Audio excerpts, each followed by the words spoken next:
Let the reader decide which version of the story they want to believe. With that, we concluded the interview.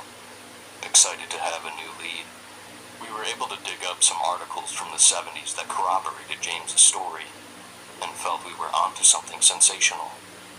There was something wrong with the land Alfred's house had been built on.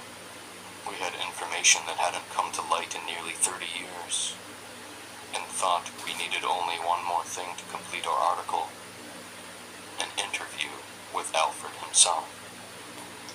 However, Alfred hadn't spoken about the events of that night, or much at all for that matter, since the 80s.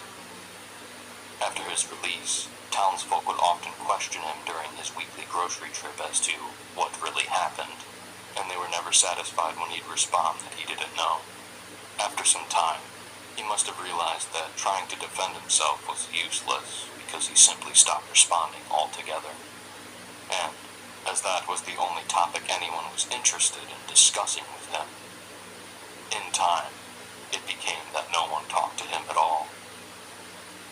Only one person in town, Mr. Phillips, took pity on him and gave him a job as a mechanic where he could work quietly behind the scenes. Once a well-off engineer with a bright future and happy family, Alfred then barely made enough to cover his mortgage and booze, of which he consumed plenty, and began his long isolation. People in town often wondered why he didn't just move away. The story, while a local legend, hadn't made national news, so he was unlikely to be recognized elsewhere and could possibly start over again.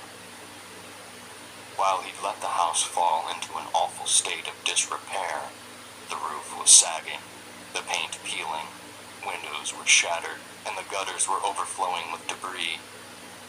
The land it sat on still held value. He could sell that for a profit and have a nice nest egg for a new life. Others wondered why he didn't kill himself a long time ago. It seemed he had nothing to live for.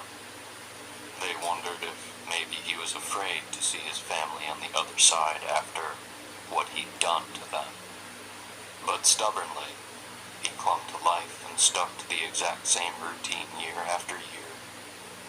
Everyone watched as his health slowly declined. His teeth rotted. Hair fell out.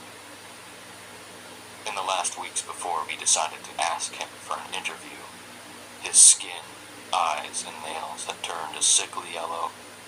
Hillary recognized this as signs of liver failure from health class and knew Alfred was dying. If we wanted to speak with him, we knew it would need to be soon. We thought we might inquire with Mr. Phillips to see if he could leave a message with Alfred that we were trying to do a report in his story, the real story, that we had new information to share with him as well. But we were too late. After school one afternoon, we went to